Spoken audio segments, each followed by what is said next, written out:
आज Doubtnut app download करें। Doubtnut पर अपने सभी गणित, रसायन विज्ञान, भौतिक विज्ञान और जीव विज्ञान के डाउट्स का करो सफाया। बस प्रश्न की फोटो खींचो, एक ही प्रश्न को क्रॉप करो और तुरंत वीडियो सोल्यूशन पाओ। अभी डाउनलोड करें। प्रश्न है, एक यात्री की समान चाल में 5 किलोमीटर प्रति घंटा की वृद्धि कर देने पे वह 300 किलोमीटर की दूरी तय करने में 2 घंटे कम समय लेता है, तो उसकी चाल ज्ञात कीजिए। चलिए दोस्तों, हम प्रश्न को हल करते हैं।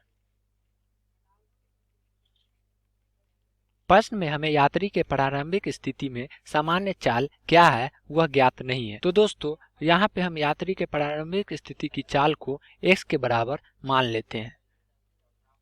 तो यहाँ पे चाल बराबर x किलोमीटर प्रति घंटा हो जाएगा। इसके बाद हमें प्रश्न में दूरी दी हुई है, दूरी बराबर लिख सकते हैं 300 किलोमीटर।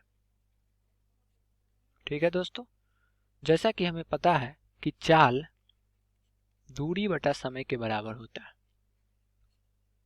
तो हम यहाँ पे चाल बराबर दूरी बटा समय लिख सकते हैं। जब हम इस सूत्र में ऊपर का मान रखते हैं तो हमें कुछ इस तरह का व्यंजक प्राप्त होता है।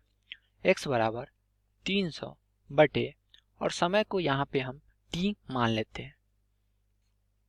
इस व्यंजक को हम समीकरण 1 बोल देते हैं। ठीक है दोस्तों, दूसरी स्थिति में जब यात्री सामान्य चाल में 5 किलोमीटर प्रति घंटा की वृद्धि कर देने पे वह 300 किलोमीटर की दूरी तय करने में 2 घंटे कम समय लेता है, तो इस स्थिति को हम इस सूत्र में कुछ इस प्रकार रख सकते हैं। x प्लस 5 बराबर 300 बटे t माइनस 2। इसे हम समीकरण 2 मान लेते हैं।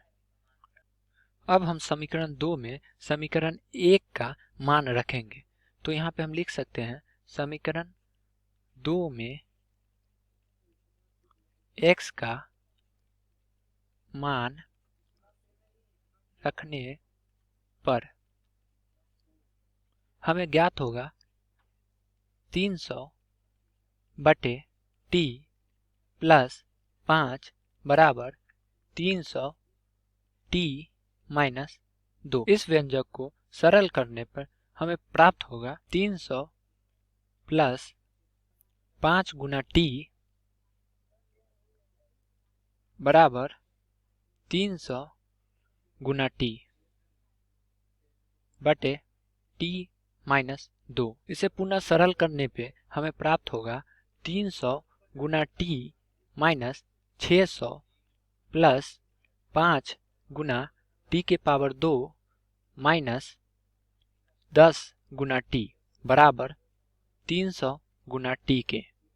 अब हम यहाँ पे 300 गुना t को 300 गुना t से काट देंगे। इसे सरल करने पे हमें एक द्विघात समीकरण प्राप्त होगा जो कुछ इस रूप का होगा। 5 गुना t के पावर 2 माइनस 10 गुना t माइनस 600 बराबर 0। इसे सरल करने पे हमें प्राप्त होगा t के पावर 2 माइनस 2 गुना t माइनस 120 बराबर 0।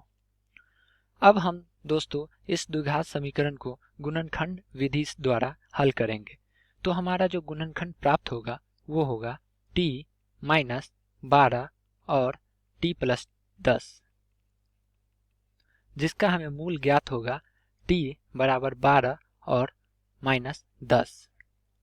चूंकि दोस्तों हम जानते हैं कि समय कभी भी ऋणात्मक नहीं हो सकता, इसलिए हमारे जो t का मान होगा वो 12 होगा। t का मान समीकरण 1 में रखेंगे तो हम लिख सकते हैं कि समीकरण 1 से x बराबर 300 बटे t, जहाँ पे t का मान 12 है, और इसे जब हम भाग करेंगे 300 में तो हमें 25 प्राप्त होगा। तो दोस्तों हमारा जो आंसर निकल के आता है वो 25 किलोमीटर प्रति घंटा आता है। उम्मीद है दोस्तों कि आपको इस प्रश्न का हल समझ में आया होगा। तब तक के लिए धन्यवाद। कक्षा 6वीं से 12वीं से लेकर नीट, IIT, JEE वो एडवांस के लेवल तक 1 करोड़ से ज्यादा छात्रों का भरोसा। आज ही डाउनलोड करें डाउटनेट ऐप या व्हाट्सएप करें अपने सारे डाउट्स 8400 400 400 पर।